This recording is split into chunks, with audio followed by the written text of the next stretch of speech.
ठीक है। इन दिनों समर वेकेशन चल रहे हैं और अभी हम टिहरी जिले के कीर्तिनगर ब्लॉक में मौजूद हैं। यहाँ पर जीआईसी कीर्तिनगर में हम अभी मौजूद हैं और यहाँ समर कैंप का आयोजन किया जा रहा है। सरकारी जो शिक्षक है उनकी पहल पर इस समर कैंप का आयोजन किया जा रहा है, जिसमें जो 13 से 15 साल के जो बच्चे हैं उनको यहाँ पर समर कैंप में उन्हें एक स्किल उनकी डेवलप की जा रही है। और साथ ही कुछ तस्वीरें दिखाने की मैं आपको कोशिश करूँगा। यहाँ पे जो ये काष्ठ शिल्प है, जो हस्तशिल्प इधर है, तो इनकी यहाँ पर प्रदर्शनी भी लगाई गई है और इन चीज़ों की ट्रेनिंग या ये यूँ कहें कि इन चीज़ों में स्किल डेवलप करने के लिए छात्रों को भी इसके गुण सिखाए गए जा रहे हैं। तो जो अरविंद नेगी जी हैं, काष्ठ शिल्प में महारत हासिल है, ये सभी आप जो ये कलाकृतियाँ देख रहे होंगे ये सब इन्हीं के द्वारा बनाई गई हैं। तो उनसे भी जानने की कोशिश करेंगे क्या कुछ ये है और किस तरीके से ये पूरा कार्यक्रम का आयोजन किया जा रहा है, क्या कुछ है। सर नमस्कार। धन्यवाद सर। सर यहाँ पर हमने देखा कि लकड़ियों से काफ़ी कलाकृतियाँ आपने उकेरी हैं, किस तरीके का ये शिल्प है और क्या कुछ इसमें आता है। सर ये सब निष्प्रयोज्य पड़ी हुई लकड़ियों को असेंबल कर और उनको एक मूर्त रूप देने की मैंने कोशिश की है और यहाँ प्रदर्शनी लगाने का मेरा यही मकसद रहा है कि बच्चे भी इस स्किल को सीखें और कल आप रोज़गार की स्थिति आप देख ही रहे हैं, अगर कोई प्रोफेशनली इसको अपना कर और कल जब बड़ा होगा और उसको व्यवसाय के रूप में अगर स्वीकार करता है तो उसके परिवार के भरण पोषण के लिए भी ये उसके लिए लाभकारी हो। अच्छा, आप सरकारी शिक्षक ही आप हैं, किस चीज़ के शिक्षक आप हैं। सर मैं मैथ्स लेक्चरर हूँ।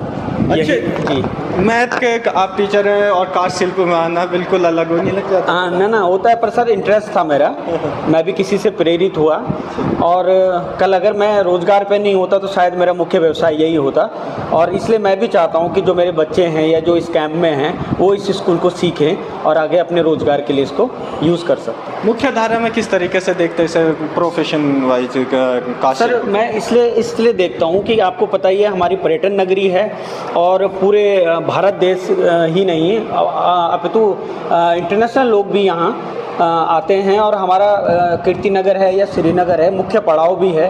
तो अगर हम किसी बच्चे कोई प्रेरणा लेकर हमसे अगर प्रोफेशनली इसको बेचना शुरू करता है तो निश्चित है उसको स्किल डेवलप कौशल विकास को लेकर है ये सिखाया जा रहा है। और साथ ही ये देखिए जो सस्टेनेबल डेवलपमेंट है उसके भी एक वो है जो कटिंग की गई है बोटल्स को, उस तरीके से आप किस तरीके से डेकोरेटिव चीज़ें बना सकते हैं जो आपके घर को भी सुंदर रखेगा और अच्छा भी रखेगा। और साथ ही जो आपके प्लास्टिक है उसके दैनिक प्रयोग जो इसके प्लास्टिक को है तो उससे भी आप किस तरीके से अपने प्रयोग कर सकते हैं वो भी है। सर भी हमारे साथ मौजूद है। सर जरा आपसे जानकारी मैं लेना चाहूँगा, आपने यहाँ पर एक खूबसूरत सा जो हमारे पहाड़ में जो पारंपरिक जो हमारे घर होते हैं, ट्रेडिशनल जो घर होते हैं, उसको एक आकार देने की कोशिश की है। सबसे पहले मैं आपसे एक सवाल जानना चाहूँगा, वर्तमान में एक ऐसे घर विलुप्ति की कगार पर है, किस तरीके से देखते हैं जो परंपरागत हमारे जो घर हैं वो अब बिल्कुल एक और मैं कह सकता हूँ कि विलुप्त ही होते जा रहे हैं। आप लैंटर या इस तरीके के मकान देखने को मिल रहे हैं। देखिए ऐसा है, मैं खुद टीचिंग लाइन से हूँ और मुझे टीचिंग में हुए 18 साल हो चुके हैं। ये मैं जहाँ सर्विस कर रहा हूँ वर्तमान में वहाँ बहुत दुर्गम क्षेत्र है, बहुत गाँव के ग्रामीण क्षेत्र है। तो खुद मैं अपने सामने ऐसे मकान को टूटते हुए देख रहा हूँ। मैंने कुछ मकान अपने सामने ऐसे देखे थे, भवन जो कई सदियों पुराने थे, लेकिन वो मेरे सामने टूट के गिर गए। तो बड़ा दुख होता है कभी। तो मेरे मन में आया कि क्यों ना मैं एक डिज़ाइन ऐसा दूँ और एक ऐसा बनाऊँ भवन और अपने एक मॉडल टाइप का। तो मैंने घर पे रखने के लिए अपने शौक़ के लिए, क्योंकि मैं टीचिंग लाइन में आया हूँ तो मैं ड्राइंग से टीचिंग में हूँ और ये मेरा एक सब्जेक्ट रहा है पहले से ही। तो इसके अलावा मैं स्केचिंग भी करता हूँ, लेकिन ये मेरा पहला एक मॉडल था। इससे पहले मैंने ये मंदिर का जो ये बनाया है ये लॉकडाउन के टाइम पे बनाया था। उसके बाद मैंने ये बनाया तो मुझे यही था, एक पीड़ा थी मेरे मन में कि यार भवन जो टूट रहे हैं गांव में जो पुराने हैं तो एक आकार दे दूं अपने लिए। मैंने अपनी कला से उसे उकेरा आपने। जी बिल्कुल। इनके संरक्षित करने के लिए क्या कुछ आप मैसेज देना चाहेंगे जो अभी भी है जो बचाना चाह रहे हैं। हालांकि अब हम देखते हैं कि जब से स्वरोजगार की मुहिम हुई है, होम स्टे डेवलप करने की बात हुई है, तब से इस ओर ध्यान दिया जा रहा है। कई लोग हैं जो अपने पुराने घरों को रिनोवेट कर रहे हैं वही पहाड़ी शैली में। सर मुझे बहुत साल हो गए और मैं बहुत अंदर तक इसको जान चुका हूँ, देख चुका हूँ कि स्थिति है क्या। आपने बोला इसको बचाने के लिए, बचाने वाला कोई नहीं है गाँवों में, पलायन हो चुका है, गाँव में कोई नहीं है। और इसकी जो तिबारी, इसको हम तिबारी बोलते थे गाँव में, इसको लोगों ने तोड़ के अब अपना एक जो होम स्टे आप बोल रहे हो डिज़ाइन के लिए बनाया है, बाकी कोई दोबारा बनने वाला नहीं है। आज हमारे पास कारीगर नहीं है इसको बनाने के लिए गांव में, तो अब ज़्यादातर जो ये पहाड़ी जो शिल्प जो कलाकार थे जो पहले पत्थर का मकान बनाते थे वो है ही नहीं गांव में। हाँ कि इस चीज़ की तो काफ़ी कमी देखी जाती है, और जो अब नए मकान बनाने वाले वो भी बाहर से हायर किए जाते हैं, तो उनके अंदर वो एक पहाड़ी शैली का टच नहीं रहता है। बिल्कुल भी नहीं है, वो बना ही नहीं सकते क्योंकि पत्थर का काम वो जानते नहीं है। आजकल जो काम होता है वो सीमेंट, वो ईंट और सीमेंट का काम होता है, तो कारीगर रही नहीं है अब गाँव में। अच्छा, आपने खूबसूरत से 2 यहाँ पे मॉडल बनाए हैं, किन चीज़ों का इसमें प्रयोग हुआ है, और क्या छात्रों को भी इन चीज़ों के बारे में जानकारी दी जा रही है कि आप किस तरीके से बना सकते हैं अपने खाली टाइम में? या बिल्कुल, ये ज़्यादा कुछ नहीं है, इसमें हार्ड बोर्ड आते हैं एक गत्ते के, थोड़ा हार्ड मोटा गत्ता है, पूरा उसी से है इसमें MDF टाइप। हाँ, उसमें और कुछ चीज़ नहीं है, केवल हार्ड बोर्ड है। और ये जो ये दिखाई जा रही है आपको, ये जो खिड़कियाँ बनाई हैं ये भी वो है जो वो आपके आइसक्रीम की जो वो आती हैं वो उसको कटिंग करके वो बना रखी है। बाकी पूरा गत्ता ही है, कोई एक्स्ट्रा इसमें कुछ यूज़ नहीं हो रखा है, प्लास्टिक यूज़ नहीं है, आपका लोहा यूज़ नहीं है, स्टील नहीं है, कुछ नहीं है, सब पूरा हार्डबोर्ड है। तो थैंक यू सर हमसे बात करने के लिए।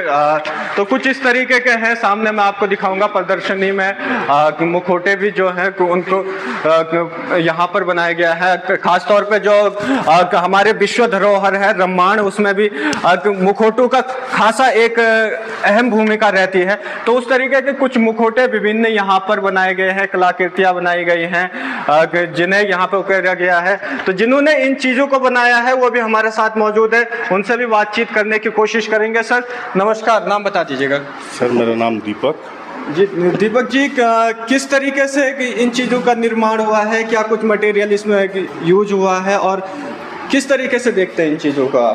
सर इसमें यूज़ हुए हैं जैसे गत्ते की पुरानी पेटियाँ और फेविकॉल से ये मैंने निर्माण किए हैं इनके। और ये दरअसल मेरे एक सर हैं अरविंद सर, तो वो कभी इंटर कॉलेज जब हम पढ़ते थे तो वो चक्रव्यूह वगैरह के लिए एक निशान जिसे गढ़वाली में बोला जाता है तो उसके लिए तैयार करते थे इस गत्ते की लुगदी से।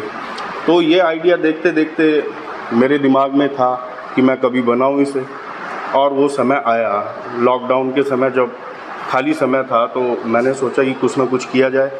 तो उस समय पे मैंने ये निर्माण किए इन मुखौटों के। अच्छा, ये सभी आपने लॉकडाउन के टाइम ही बनाए हैं या उससे पहले भी आप करते थे? उससे पहले मैंने कोशिश की, लेकिन कभी 1-2 मुखौटे मैंने बनाए क्योंकि समय कम था, क्योंकि मैं एक शॉपकीपर हूँ इसीलिए।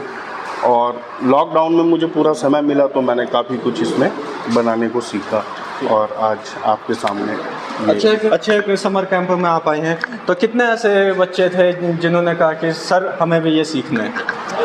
लगभग 60% बच्चे इच्छुक हैं इस चीज़ को बनाने में कि सर हमें सिखाइए। आज मैंने वर्क क्लास दी, और आपको अगर मैं दिखाऊं तो मेरे सामने ये वर्क क्लास के वो सूख रहे हैं जो बच्चों द्वारा बनाए गए हैं फील्ड वो बाहर पे। चलिए इसके बाद वो दिखा देंगे हम आपको। तो कुछ इस तरीके से, और ये रॉ में है या फिर इसमें भी फाइनल रॉ है? ये फर्स्ट इसका ये रॉ मटेरियल बनता है जो फेविकॉल और कार्डबोर्ड का मिक्सचर है, और फिर ये जब सूखता है तो फिर इस पे पुट्टी से फिनिशिंग टच दिया जाता है, तो फिर ये इस टाइप का हो जाता है। और फिर फाइनल टच देने के लिए हम इसमें कलर अपने हिसाब से देते हैं ताकि आगे पहचान बने।